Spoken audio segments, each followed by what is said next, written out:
Assalamualaikum warahmatullahi wabarakatuh. Perkenalkan, saya Afra Fitri Aulia Khair, berasal dari IKM 4 Fakultas Kesehatan Masyarakat. Nah, di sini dari video ini saya akan menjelaskan tentang asal-usul bahasa Indonesia. Pertama adalah asal mula bahasa Indonesia. Yang pertama dari pengaruh bahasa Austronesia. Bahasa Indonesia berasal dari rumpun bahasa Austronesia, yang merupakan salah satu kelompok bahasa terbesar di dunia.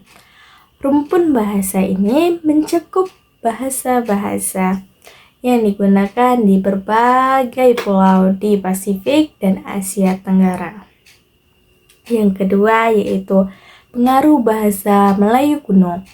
Bahasa ini menjadi bahasa perdagangan dan komunikasi antara berbagai kelompok etnis di Nusantara.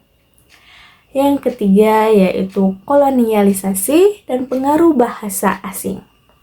Pada masa penjajahan, bahasa-bahasa Eropa seperti Portugis, Belanda, dan Inggris turut mendengar bahasa Melayu. Pengaruh ini terlihat dalam penambahan kosakata baru dan menyesuaikan dalam struktur bahasa. Yang keempat yaitu proklamasi kemerdekaan dan pembentukan bahasa nasional. Setelah Indonesia merdeka pada tahun 1945, bahasa Melayu dipilih sebagai bahasa nasional resmi negara dengan nama lain yaitu Bahasa Indonesia. Yang kelima yaitu standarisasi dan pengembangan. Sejak penetapan bahasa Indonesia sebagai bahasa resmi, yaitu bahasa Indonesia, upaya standarisasi dan pengembangan bahasa dilakukan melalui berbagai lembaga, termasuk Badan Pengembangan dan Pembinaan Bahasa. Selanjutnya adalah perkembangan bahasa Melayu menjadi bahasa Indonesia. Dimulai dari lambang kebanggaan bangsa, bahasa Indonesia mencerminkan setiap nilai-nilai yang dimiliki oleh bangsa Indonesia. Yang kedua yaitu sebagai lambang identitas nasional. Bahasa Indonesia merupakan identitas maupun jati diri dari orang-orang maupun penduduk Indonesia. Yang ketiga yaitu alat perhubungan antar warga, antar daerah, dan antar budaya. Bahasa Indonesia menghindarkan segala aktivitas yang ada. Aktivitas yang dapat mencerminkan kesalahpahaman di tengah masyarakat yang majemuk. Yang keempat yaitu alat pemersatu suku, budaya, dan bahasanya. Bahasa Indonesia mempersatukan setiap suku-suku di Indonesia yang memiliki bahasa dan kebudayaan yang berbeda. Poin selanjutnya adalah penyebaran bahasa Indonesia, dimulai dari periode pramodern. Periode pramodern, bahasa Indonesia digunakan sebagai bahasa perdagangan dan komunikasi antara suku di Nusantara. Berkat posisinya sebagai lingus French di wilayah Melayu. Yang kedua yaitu masa penjajahan Belanda 1602 sampai 1942. Belanda mempromosikan penggunaan bahasa Melayu sebagai bahasa administratif dan pendidikan di berbagai daerah.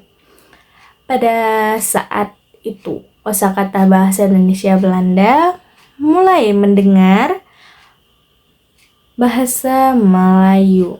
Yang ketiga yaitu masa kemerdekaan dari 1945 sampai sekarang. Setelah proklamasi kemerdekaan Indonesia pada tahun 1945, bahasa Indonesia secara resmi ditetapkan sebagai bahasa negara. Selanjutnya adalah fungsi dan peran bahasa Indonesia. Yang pertama yaitu sebagai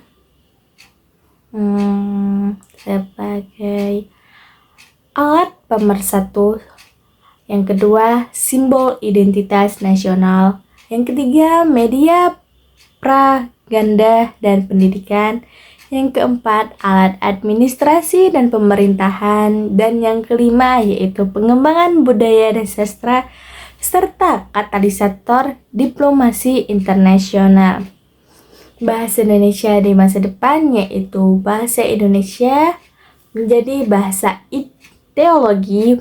Bahasa Indonesia akan semakin terintegrasi dengan teknologi. Yang kedua, yaitu pengaruh global. Bahasa Indonesia akan menjadi bahasa yang semakin penting. Yang ketiga, yaitu pelestarian. Upaya untuk menjaga kelestarian bahasa Indonesia akan semakin penting. Itulah berbagai faktor dan sejarah perkembangan bahasa Indonesia dari zaman dahulu sampai zaman sekarang ini. Nah, jadi intinya adalah bahasa Indonesia itu menggunakan bahasa Melayu yang sudah diresmikan oleh Belanda. Baik, mungkin ini saja materi yang dapat saya sampaikan. Lebih dan kurang saya mohon maaf. Pada Allah saya mohon ampun. Saya Afra Fitri Aulia Khair dari IKM 4 Fakultas Kesehatan Masyarakat pamit undur diri. Assalamualaikum warahmatullahi wabarakatuh.